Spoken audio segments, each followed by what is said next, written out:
नमस्कार मित्रों, किताबों पे चर्चा श्रृंखला के अंतर्गत मैं आज एक नई पुस्तक लेकर आया हूं जिसका नाम है रोजावाल वंशावली। और इस पुस्तक के लेखक का नाम है श्री अश्विन सांघी जी, जो 2008 में ये पुस्तक प्रकाशित हुई थी वेस्टलैंड प्रकाशन के माध्यम से। और पूरी पुस्तक जो है वो ईसा मसीह जीसस क्राइस्ट की मृत्यु के संदर्भ को ध्यान में रखते हुए उनके इर्द गिर्द बुनी गई है। ऐसा हम सभी का मानना है कि ईसा मसीह की मृत्यु 33 वर्ष की अवस्था में सूली पर चढ़ाए जाने से हो गई थी। और बाइबल से लेकर अन्य सभी ग्रंथ, मुख्यतः जो ईसाई ग्रंथ हैं, वो यहीं पर मान लेते हैं कि ईसा मसीह का जीवन काल समाप्त हो जाता है। अच्छा, इसके विपरीत भारत में कश्मीर प्रांत में एक रोजाबल नाम से दरगाह पाई जाती है, जहाँ पर यूस आसफ नाम के एक व्यक्ति की कब्र है, जो पूरी तरीके से यहूदी परंपरा के अनुसार है। ऊपर से ये देखने में भले ही एक मुस्लिम दरगाह लगती हो, लेकिन अंदर जाने पर जो मुख्य कब्र है वो उत्तर दक्षिण के स्थान पे पूर्व और पश्चिम के रूप में है। और वहाँ पर बाकी सारी सामान्य बातों के साथ एक पदचिन्ह बने हुए हैं, जिस पे एक ऐसे व्यक्ति का पैर का निशान खुदा हुआ है जो निश्चित तौर पे कहीं ना कहीं कील ठोकने से पैर जैसे फट जाते हैं। वैसे रोजाबल को ही ध्यान में रखकर इस पुस्तक की रचना की गई और कहीं ना कहीं काल्पनिक आधार पर इस पुस्तक की रचना की गई है, जैसा लेखक कहते हैं। लेकिन जब आप पुस्तक को पढ़ेंगे तो आपको कहीं ना कहीं एहसास होगा कि ये पुस्तक पूरी तरीके से एक शोध ग्रंथ के रूप में आपके सामने प्रस्तुत की गई है। और ऐसा इसलिए कि पुस्तक के अंत में लगभग 209 संदर्भ सहित तथ्य प्रस्तुत किए गए हैं, उनके सबूत दिए गए हैं। और कहीं ना कहीं लेखक इस बात की चुनौती भी देता है पाठकों को कि आप भी कहीं ना कहीं इस इतिहास का पुनर्निर्माण करने में अपना योगदान दें। आप इन तथ्यों को देखें और इन तथ्यों पर विचार करें कि क्या ऐसा संभव है या ऐसा संभव हुआ होगा। पूरी पुस्तक का कथानक 3 हिस्सों में बटा हुआ है। 2 वर्तमान काल में चलते हुए हैं और 1 भूतकाल में चलता हुआ है। उपन्यास की भाषा से लेकर उपन्यास का लेखन अत्यंत सधा हुआ, अत्यंत कसा हुआ है। यकीन मानिए, आप 1 मिनट के लिए भी नज़रें आप पुस्तक पर से अपने नहीं हटा पाएंगे। मुख्य कथानक जो है वो ईसा मसीह की मृत्यु को लेकर के कई प्रश्न खड़ा करता है और उनके उत्तर भी देता है।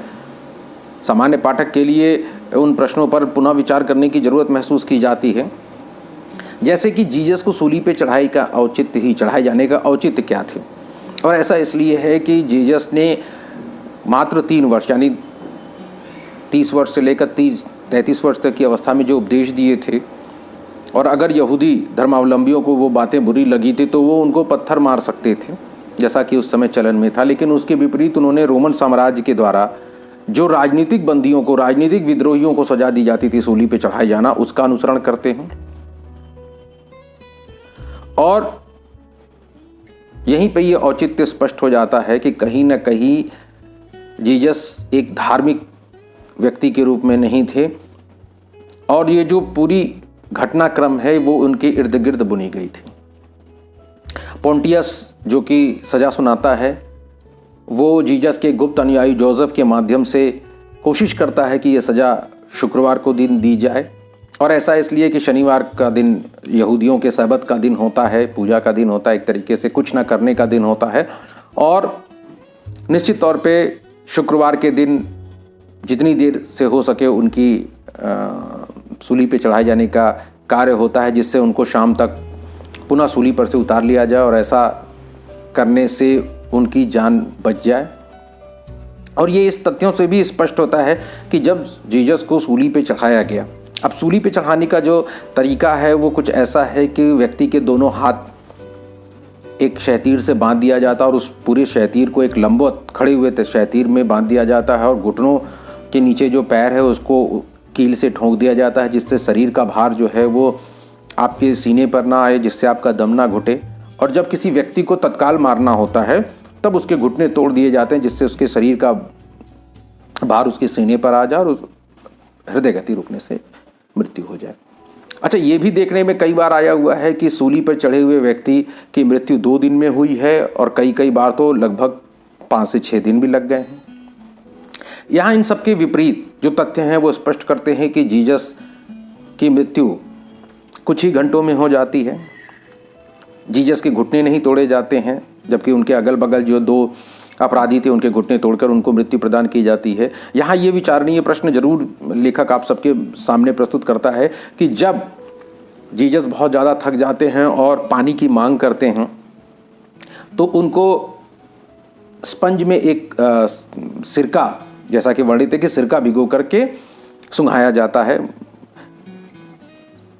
अब सिरके का प्रयोग जो है वो गुलाम नाविकों में पुनः जान डालने के लिए, जब वो थक जाते थे, पुनः जान डालने के लिए प्रयोग किया जाता है। ऐसी स्थिति में जीसस के अंदर भी थोड़ा से प्राण आ जाने चाहिए, थोड़ी जान आ जानी चाहिए थे, लेकिन इसके विपरीत जैसे ही जीसस सिरके को सूंघते हैं वो बेहोश हो जाते हैं, तथाकथित रूप से डेथ हो जाती है। अंतिम शब्द बोलते हैं और तथाकथित रूप से उनकी डेथ हो जाती है। अब चूंकि पुजारियों को जल्दी थी, वो पोंटियस से बोलते हैं कि क्यों ना घुटने तोड़ करके इन अपराधियों को मृत्यु प्रदान कर दी जाए, जिससे कि शुक्रवार को उनकी डेड बॉडी हटा दी जाए और सब्त का दिन जो शनिवार है उसमें बाकी कार्य पूरे हो सकें। लेकिन जैसे ही ये घटनाक्रम होती है सिरके के साथ वाली, यहाँ ये प्रश्न जरूर विचार करने की बात होती है कि कहीं ऐसा तो नहीं कि उसमें अफीम या कंटालिका जैसे कुछ ऐसे पदार्थ दिए गए थे जिसको सूंघते ही जीसस बेहोश हो जाते हैं और सैनिकों को ये लगता है उनकी मृत्यु प्राप्त हो गई है और उनके घुटने नहीं तोड़े जाते हैं। मात्र कुछ ही घंटों में जीसस की मृत्यु हो जाती है और उनके घुटने जो हैं वो नहीं तोड़े जाते हैं। रोमन कानून के अनुसार सूली पे चढ़े हुए व्यक्ति की डेड बॉडी को चील कौओं को खाने के लिए दे दिया जाता है, घर वालों को नहीं दिया जाता है। यहाँ इसके विपरीत पोंटियस, जो कहीं ना कहीं जीसस के प्रति सहानुभूति रखता है, वह उनके गुप्त अनुयायी जीसस के जोसेफ नाम के एक व्यक्ति जो था उसको दे देते हैं। डेड बॉडी वो उतारता है निकोडेमस नाम के एक अपने सहयोगी के साथ, और वहीं बगल में गोलगोथा के बगल में एक कब्र पत्थर काट के बनाई गई होती है। अब यहाँ ये भी तथ्य स्मरणीय है कि वहाँ पर उस गोलगोथा के कब्र में लगभग 100 पाउंड लोबान और एलोवेरा रखा हुआ था, उसका पेस्ट टाइप में बना कर रखा हुआ था। 2004 में बहुत से वैज्ञानिकों ने इसको सिद्ध कर दिया कि लोबान और एलोवेरा के प्रयोग से रक्तस्राव रोका जा सकता है। बहुत से अन्य प्रकार की समस्याएं, चाहे वो हीलिंग के लिए हो या अन्य प्रकार की कोई चीज़ें हों मेडिकल साइंस के, उसमें बहुत ज़्यादा प्रयोग होता है। भारतीय मनीषी तो उसका बहुत लंबे समय से प्रयोग करते हैं, एलोवेरा को और लोबान को। तो कहीं ना कहीं इस पर भी विचार करने की ज़रूरत है कि लोबान और एलोवेरा की क्या ज़रूरत थी, जबकि यहूदी परंपरा लगभग 3500 सालों से सिर्फ डेड बॉडी को नहला करके और दफन करने का कार्यक्रम करती है। मात्र 3 दिन के लिए वो बॉडी वहाँ रखी जाती है और 3 दिन बाद जीसस की बॉडी गायब हो जाती है और उसके 8 दिन बाद जीसस दिखाई देते हैं। लगभग कम से कम 8 लोगों को ये तथ्य है कि वो जीसस दिखाई देते और बस उसके बाद जीसस गायब हो जाते हैं। और पूरी ईसाइयत में ये बात फैल जाती है कि जीसस का स्वर्गारोहण हो गया, वह पुनः जीवित हुए क्रूसिफिकेशन के बाद और उनका स्वर्गारोहण हो गया। निश्चित तौर पर ऐसा करके ईसाइयत ने अपने आप को बचा लिया एक धर्म के रूप में। लेकिन कहानी का मूल जो विचारणीय प्रश्न ये होता है कि क्या वास्तव में जीसस की मृत्यु वहीं हो गई थी? अब थोड़ा सा वापस पीछे चलते हैं, कहानी के माध्यम से लेखक हमें ले जाता है और इस तथ्य से भी अवगत कराता है कि जीसस के पूरे जीवन काल में 13 साल की उम्र से लेकर 30 साल की उम्र के संबंध में बाइबल या अन्य ग्रंथ मौन रहते हैं। वे ये नहीं बता पाते हैं कि 13 वर्ष की उम्र से लेकर के 30 वर्ष तक की उम्र में के दौरान जीवन में उनके क्या क्या घटा था। वहीं अन्य तथ्य जो पुस्तक में बताते हैं वो बताते हैं कि कहीं ना कहीं जीसस जो हैं इस दौरान भारत की यात्रा पर आए हुए थे और भारत में उन्होंने बहुत सी यौगिक क्रियाएं सीखी थी और बौद्ध धर्म से वो ज़्यादा प्रभावित भी हुए थे, प्रेरित भी हुए थे और उनकी जो शिक्षा थी वो बौद्ध धर्म से ही ज़्यादा आप कह सकते हैं सिमिलरिटी दिखाई देती है। जीसस की मृत्यु जैसा कि 33 वर्ष की उम्र में बाइबल बताती है, उसके बाद के घटनाक्रम में जीसस जो है वो भारत आ जाते हैं और भारत में भी उनके प्रमाण मिलते हैं, जिसमें सबसे मुख्य प्रमाण है कि भारत में जो पुराणों की श्रृंखला है 18 पुराण भारत में, उसमें 9वां पुराण जो है भविष्य पुराण, जिसके लेखक कवि सुत्ता हैं और 115 ईस्वी में जो किताब लिखी गई थी ये, उसमें राजा शलीवाहन की भेंट वार्ता जीसस के साथ कश्मीर में दिखाई गई है। एक तो ये तथ्य बड़ा ही स्मरणीय रहेगा क्योंकि इसका समय और कार्यकाल बिल्कुल लगभग जीसस के समय के ही है। और दूसरा एक और है, जब जीसस के 12 शिष्य जो हैं, 12 सबसे निकटवर्ती शिष्य और जीसस की मृत्यु के बाद उनको पूरी दुनिया में ये क्षेत्र बांटा गया कि आप जाएं और प्रचार प्रसार करें। और 52 ईस्वी के आसपास जीसस के जो थॉमस नाम के शिष्य थे उनको भारत का क्षेत्र मिलता है, मध्य एशिया भारत का क्षेत्र मिलता है, और वो 52 ईस्वी के आसपास कोचीन वाले इलाके में, केरल वाले इलाके में आते हैं। लेकिन वो बताते हैं एक्टा थोमे नामक अपनी किताब के माध्यम से कि उसके पहले वो राजा गोंदोफर से मिलने कश्मीर गए हुए थे और वहाँ पर शादी का समारोह चल रहा था, राजा की लड़की की शादी चल रही थी, राजकुमारी की, और वहाँ वो अपने प्रभु जीसस से मिलते हैं और वो काफ़ी स्वस्थ भी दिखाई दे रहे थे। पहले तो पश्चिमी समाज ने ये मानने से ही इनकार कर दिया कि राजा गोंदोफर नाम का कोई व्यक्ति भी हुआ था, उसकी प्रमाणिकता ही कुछ नहीं थी। तो ऐसे में एक्टा थोमे जो किताब है उसकी तो प्रमाणिकता कहीं सिद्धि नहीं होती है। लेकिन सर जॉन मार्शल जो कि पुरातत्व विभाग, भारतीय पुरातत्व विभाग के निदेशक, प्रथम निदेशक रहे थे, उन्होंने ये बात सिद्ध की कि अफगानिस्तान में शासनकाल के दौरान 30,000 सिक्के मिले हैं जिसमें राजा गोंदोफर के भी सिक्के हैं। और कहीं ना कहीं कहानी पुनः 52 ईस्वी तक चली जाती है कि अगर राजा गोंदोफर नाम का व्यक्ति वास्तव में था तो जो थॉमस की कहानी है वो भी कहीं ना कहीं प्रमाणिकता के आसपास है। अब इन सारे तथ्यों को ध्यान में रखकर अगर आप उस पुस्तक को पढ़ें तो आप पाएंगे कि पुस्तक एक लघु शोध ग्रंथ है, एक शोध ग्रंथ के रूप में आपके सामने प्रस्तुत होती है। ऐसा इसलिए क्योंकि इतिहास का निर्माण तथ्यों पर होता है और तथ्य किसी इतिहासकार के द्वारा चुने जाते हैं। ये इतिहासकार पर निर्भर करता है कि वो किस प्रकार के तथ्य प्राप्त करता है, किस प्रकार के तथ्यों को चुनता है और किस प्रकार के इतिहास का निर्माण करता है। पूरी तरीके से इतिहासकार पर निर्भर करता है कि क्या वह इस चीज को बनाना चाहता है या नहीं चाहता है, क्या उसके क्षेत्र में ये चीजें हैं कि नहीं। हो सकता है कि जो अब तक का इतिहास आपने पढ़ा था वो अपने हिसाब से इतिहासकारों द्वारा तैयार किया गया था, जो उनके लाभ के लिए या जो उनके हित में हो। इस पुस्तक के माध्यम से आपको इस पर बहुत ज्यादा विचार करने की आवश्यकता महसूस होगी।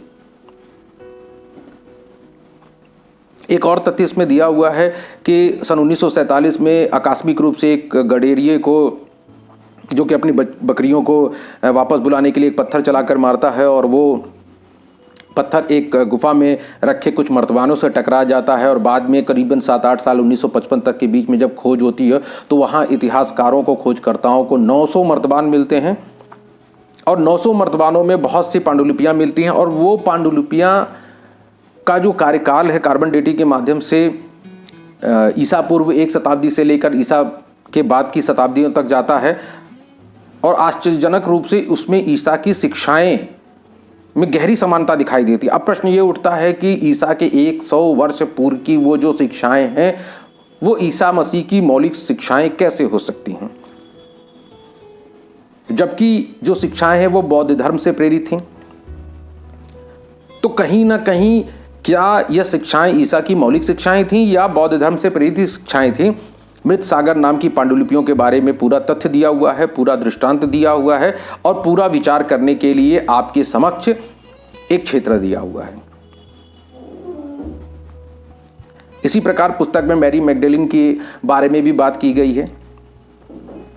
ईसा के वंशजों के एक श्रृंखला दी गई है, अभी भी इस पर शोध होना बाकी है, विवादास्पद मुद्दे हैं ये सब, लेकिन कहीं ना कहीं इन पर अब ऐसे विचारों की आवश्यकता है जो तथ्यों पर आधारित हों और जिनकी प्रामाणिकता तर्कों पर भी आधारित हो। मात्र कह देने के मात्र से ऐसा नहीं होना चाहिए कि ऐसा ही हुआ था क्योंकि हमने ये बात कह दी। तथ्य क्या उसकी गवाही देते हैं? साथ ही साथ क्या जो तथ्य चुने गए थे वे अंतिम तथ्य थे, या उनके अतिरिक्त और भी तथ्यों की जरूरत थी जिनको नजरअंदाज कर दिया गया? क्या इतिहास का निर्माण इस आधार पर किया गया कि वह हमारे लिए लाभदायक है, या कहीं ना कहीं विवादास्पद तथ्यों को छोड़ दिया गया? ऐसी बहुत सी बातें हैं जो आपको इस पुस्तक के माध्यम से जानने को मिलेंगी। लेखक का बहुत शानदार प्रयास है। यकीन मानिए, आप इस पुस्तक को कम से कम 2 से 3 बार पढ़े बिना नहीं रहेंगे। पुस्तक पूरी तरीके से उलझी हुई है, लेकिन उस उलझन के दौरान भी आप कहीं ना कहीं दम घुटने का महसूस नहीं करते हैं। आप उस उलझन से निकलना चाहते हैं, लेकिन कहीं ना कहीं आप उसमें डूबते जाते हैं। ऐसा सिर्फ इसलिए है कि बहुत ही सशक्त, बहुत ही शानदार लेखन किया हुआ है और तथ्यों पर आधारित होने के कारण आप प्रत्येक बात को नजरअंदाज नहीं कर सकते। एक उपन्यास के साथ साथ आपको एक इतिहासकार बनने का भी मौका मिलता है और साथ ही साथ आपको उस पूरी इतिहास को जानने का या रूबरू होने का मौका मिलता है जो अब तक नजरअंदाज कर दिए गए थे। यद्यपि इतिहास के तथ्य बिखरे हुए हैं, लेकिन कहीं ना कहीं ज़रूरत है कि उनको आज एक समीकरण के रूप में एकजुट किया जाए और पुनः उनका लेखन किया जाए। लेखक पूर्णतः इसमें सफल होता है। अगर आप वास्तव में इतिहास प्रेमी हैं, तथ्य प्रेमी हैं, उपन्यास प्रेमी हैं और एक ऐसी रोमांचकारी यात्रा पे जाना चाहते हैं जो पुस्तक के माध्यम से आपको विभिन्न क्षेत्रों में, विभिन्न कालों में विचरण कराने में सक्षम हो, तो आपको यह पुस्तक अवश्य पढ़नी चाहिए। आप इस पुस्तक को जितना ही ज़्यादा पढ़ेंगे उतना ही ज़्यादा आपको तथ्य समझ में आते जाएंगे, ऐसा मेरा विश्वास है। आशा है आप लोगों को ये पूरी विश्लेषण पुस्तक के संबंध में पसंद आई होगी। मेरा आप लोगों से विनम्र निवेदन है कि अगर ये चीज़ें आपको पसंद आई तो आप इसे लाइक करें, सब्सक्राइब करें मेरे चैनल को और शेयर करें। कमेंट बॉक्स में कमेंट करें, मैं कोशिश करूंगा कि उनके उत्तर दे सकूं।